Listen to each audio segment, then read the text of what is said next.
Hello my YouTube friends, this is Brian with BG Model Workshop. I'd like to start off by saying thank you to Pappy for that nice little shout out yesterday on his workbench show.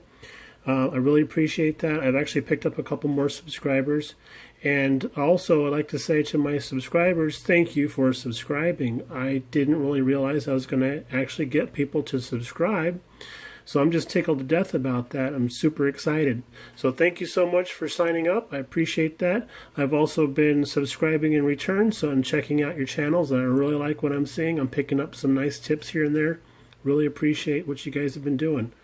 Let's move on to some styrene. Up here we got the body from my Thunderbolt One build that I'm doing for the Joe Thompson monster truck build that's coming up here. This was warped when I got it in the package. I've been doing some work to try and square it up, and it's responding pretty well. That's awesome. I'm glad about that. And you can see I'm in the process of removing this lame looking radiator grill. I'm going with something, maybe something out of the parts box. I'm not too sure. I haven't found anything yet that I really like.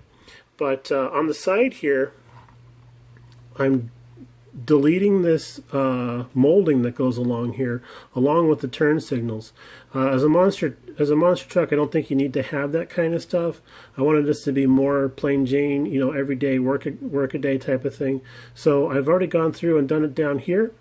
It's cleaning up pretty well. I like how it looks. I've deleted the turn signal up here, but I do have to do some fill because of the sink mark that's in there. But that shouldn't be too much of an issue. The body itself is doing pretty well. I'll probably finish squaring it up and everything and making it really true after I get all that molding sanded off, because I do have to do some manhandling.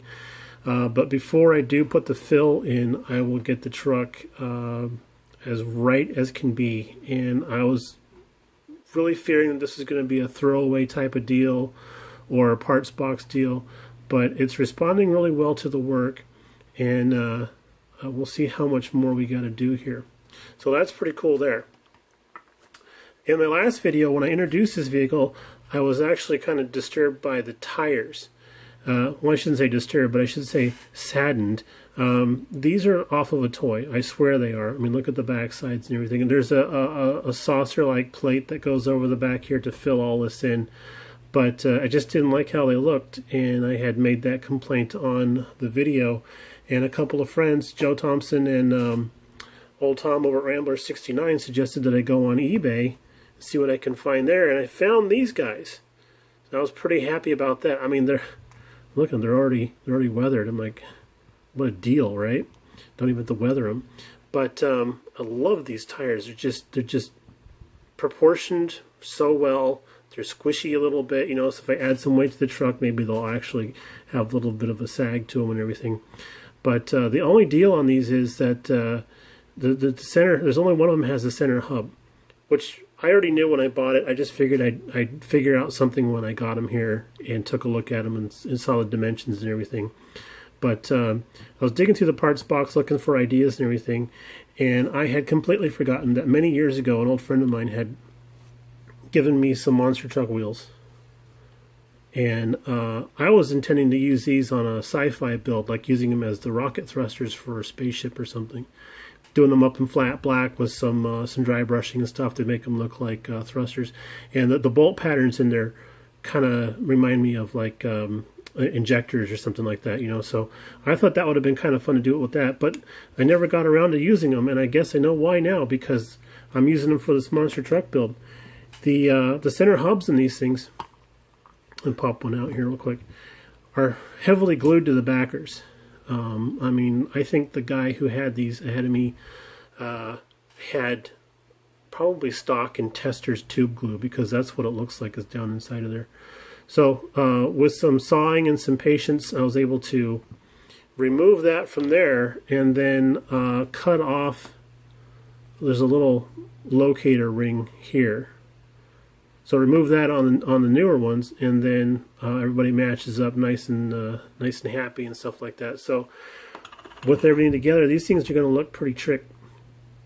And the chrome is so nice on these. I don't know if I'm going to paint them or not. Maybe I'll just dull coat them to take down some of the luster.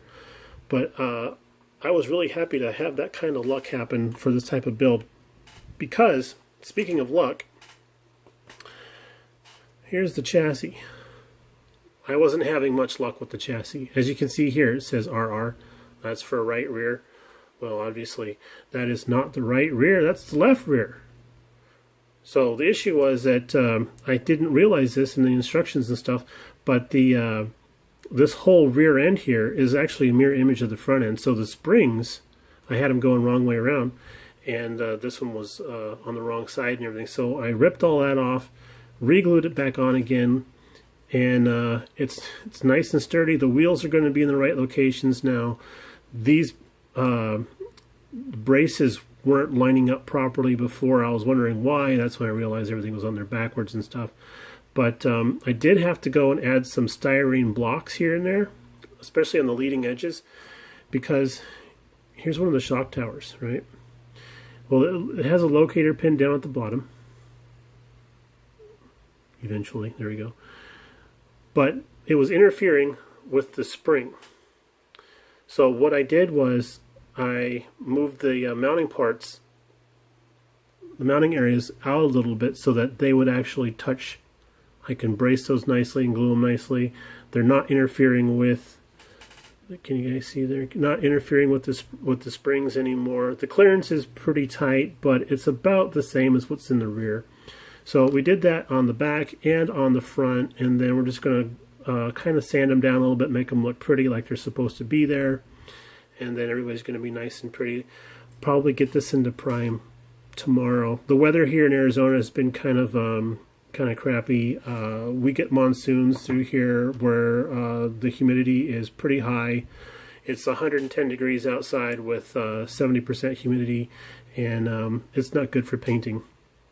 Here's the engine, and I'm doing my very first, let's see if you can get a better picture of that, my very first alternator bracket. I'm just kind of winging this right now. I kind of like the chunkiness of this because, you know, this is a monster truck and everything's going to have to be tough and strong.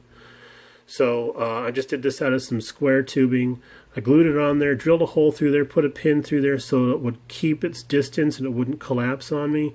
And then I used a motor tool and just ground down this little notch right here for the alternator to fit into.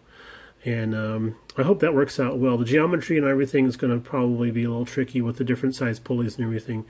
But I'm going to try that masking tape trick where you cut a strip, fold it in half, and then color it with a Sharpie. That seems to be right up my alley for talent. So I think that'll work out okay. And then on the back side here, I have the differential, or not the differential, oh my goodness, what am I talking about? What is this thing? This is called the transfer case. Yes, thank you. The transfer case, I say thank you, there's nobody else here, it's just me. But the transfer case, I have that spinning freely because I think that when I go to line all this up in the chassis, it's gonna help me out a little bit with trying to get the drive shafts linked up and the engine mounted in the chassis and stuff like that. So I'm giving myself some I hope I'm not shooting myself in the foot here by doing this, but I'm going to try. You know, I built 4x4s before, and it always comes into play when you got to add that front drive shaft in. Things can get kind of tricky. So hopefully, with this being able to be positioned in different positions, I can get that in there, rotate it up, glue it in place, and then be happy with that. And then the interior is pretty plain, but the dashboard that came with the kit was a little on the ornate side. I figured monster truck is going to be built in somebody's backyard probably, so let's just go with a plain Jane, no frill stock car dash. And my camera's freaking out again. So here we have a dashboard out of an AMC Matador model that didn't quite turn out very well, and you can see that big pot of glue on there. You can probably figure out why. But check out the pedals. You know, they're mounted right to the back side of the dash, so that's, you know, kind of weird. But the kit didn't come with any pedals, so I'm actually going to cut these off, stick them into the interior, and then put this in. It seems like the radius for this is going to be pretty good for the windshield itself, so that's a big deal right there. And then out of the parts box again, I got a shifter and a steering wheel from an old kit that didn't turn out quite right, and they have what looks like some of the padding on there. So we'll repaint those up and put them in. I think that's going to be kind of fun.